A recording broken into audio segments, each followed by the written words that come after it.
Hello guys, तो कैसे हैं आप लोग। आज हम लोग बेसिकली बात करने वाले हैं पैरासाइट एनीमे के बारे में।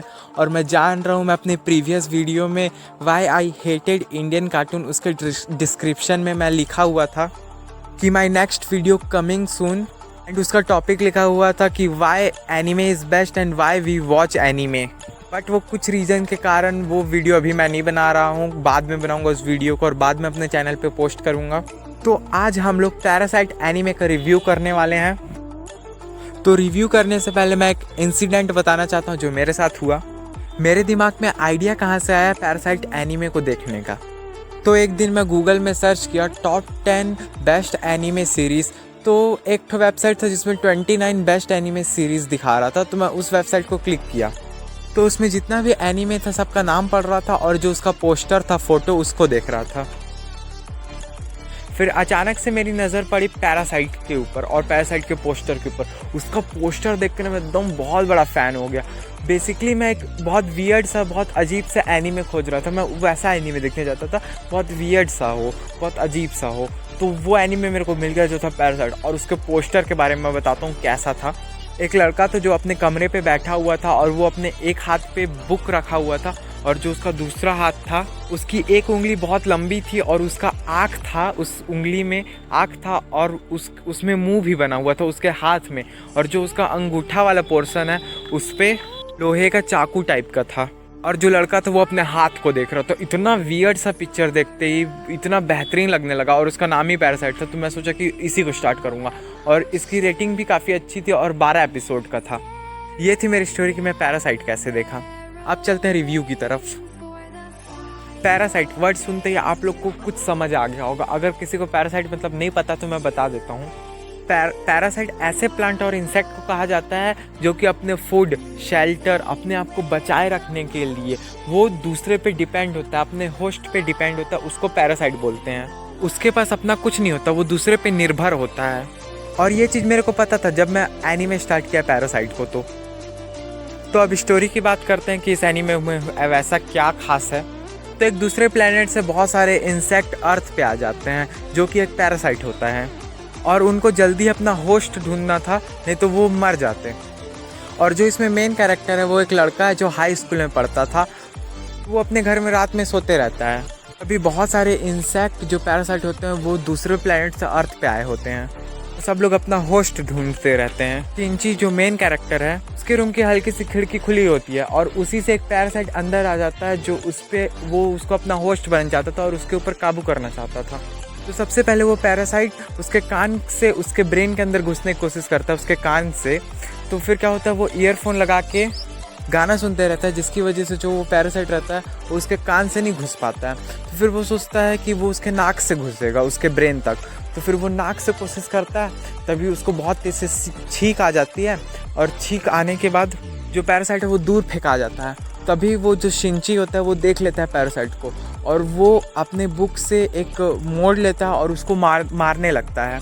तभी जो पैरासाइट होता है वो उसके एक हाथ के नस के अंदर घुस जाता है और उससे कोशिश करता है कि वो उसके ब्रेन तक पहुंच पाए। अगर जो पैरासाइट है अगर वो एक बार उसके ब्रेन तक पहुंच गया तो उसके ब्रेन पे पूरा काबू उसके पैरासाइट का होगा। भले वो बाहर से शिंची ही रहेगा बट पूरा कंट्रोल पैरासाइट का होगा कि क्या खाना है, क्या पीना है, कहाँ जाना है, ये पूरा कंट्रोल उसके पैरासाइट का होगा। बट वो उसको रोकने के लिए अपने हाथ को एक रस्सी से बांध लेता है और उसको अपने ब्रेन तक घुसने नहीं देता है। लेकिन जो पैरासाइट होता है वो उसके हाथी पे काबू कर लेता है और अपना हाथी पे अपना वो बना लेता है होम, मतलब वो उसके हाथी में रहने लगता है। लेकिन जो शिंची था उसको ये नहीं पता चला था कि उसके साथ हो क्या रहा है। फिर वो सोने चला जाता है। फिर वो सोचा कि मेरे हाथ के साथ तो कुछ नहीं हुआ। लेकिन जब वो अगले दिन उठता है तो आप लोग बिलीव नहीं करेंगे, बहुत ज़्यादा बेहतरीन सीन था। जो उसका एक हाथ है वो बहुत लंबा हो जाता है और वो एक बुक पढ़ने लगता है और उसके हाथ में एक आँख आ गया था और एक मुंह आ गया था। तो वो उठता है और बहुत ही शॉक हो जाता है। लेकिन जो वो पैरासाइट था वो उसकी लैंग्वेज को सीखना चाहता था कि ये कौन सी लैंग्वेज बोलता है, कैसे। और जो वो पैरासाइट थे जो दूसरे प्लैनेट से आए थे वो बहुत ज़्यादा इंटेलिजेंट थे। वो उसकी लैंग्वेज को समझ जाता है और फिर उससे बात करने लगता है। लेकिन स्टार्टिंग में जो शिंची था वो अपने हाथ को काटने की कोशिश करता है, उस पैरासाइट को मारने की कोशिश करता है, बट वो अपने हाथ को नहीं काट पा रहा था।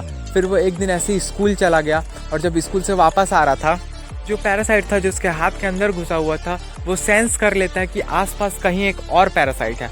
फिर हम लोग वहाँ जाते हैं तो एक कुत्ते के अंदर एक पैरासाइट अपना घुसा हुआ था और उस कुत्ते को कंट्रोल कर रहा था। फिर वो कुत्ता उसको मारने की कोशिश करता है, लेकिन जो उसका पैरासाइट रहता है वो बचा लेता है उसको, क्योंकि उसके पास बहुत ज़्यादा पावर्स थी, एक्स्ट्रा ऑर्डिनरी पावर्स बोल सकते हैं, जिससे कि वो शिनची को बचा लेता है। फिर वो बताता है शिनची को कि यहाँ पास बहुत सारे पैरासाइट आए हुए हैं और हमें सबसे फाइट करना होगा, हमें यहाँ पास बचने के लिए, क्योंकि वो सबसे पहले तुम्हें मारेंगे, तुम भी मरोगे और मैं भी मरूंगा। तो हमें एक दूसरे की हेल्प करनी होगी और हमें मिल के बाकी जितने भी पैरासाइट हैं सबको मारना होगा, क्योंकि जितने भी पैरासाइट थे वो सब लोग सिंगल रहना चाहते थे पृथ्वी पे और अपना कब्जा करना चाहते थे और सब लोग एक दूसरे से लड़ना चाहते थे।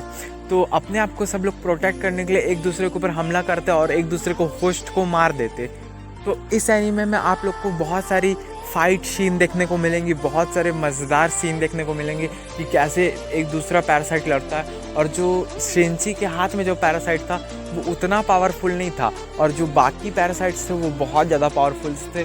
तो अब कैसे वो शिनची बचता है, अपने पैरासाइट की कैसे मदद करता है, वो दोनों एक दूसरे की मदद करते हैं कि नहीं, और क्या वो दोनों आखिर तक बचे रहते हैं या फिर कोई उन लोग को मार देता है। उन लोग से बहुत पावरफुल पैरासाइट प्रेजेंट थे अर्थ पे। तो अब क्या होता है आगे वो आप लोग देख के बताइएगा, क्योंकि ये एनीमे बहुत मस्त मज़ेदार है। और मैं बोलना चाहता हूँ कि जो न्यू स्टार्टर एनीमे है, मतलब जो अभी अभी एनीमे देखना स्टार्ट किए, वो पैरासाइट को बिल्कुल ना देखें। पैरासाइट, टोक्यो गूल ऐसे शो अभी मत देखो। अभी तुम लोग डेथ नोट या फिर One Punch Man, Sword Art Online, Erased ऐसे एनीमे को पहले स्टार्ट करो। उसके बाद जो बाद में और जो बहुत टाइम से देखते आ रहे हैं, मैं बोलूँगा कि ये एनीमे एक बार देख के देखो, मज़ेदार है, अच्छी लगी मेरे को।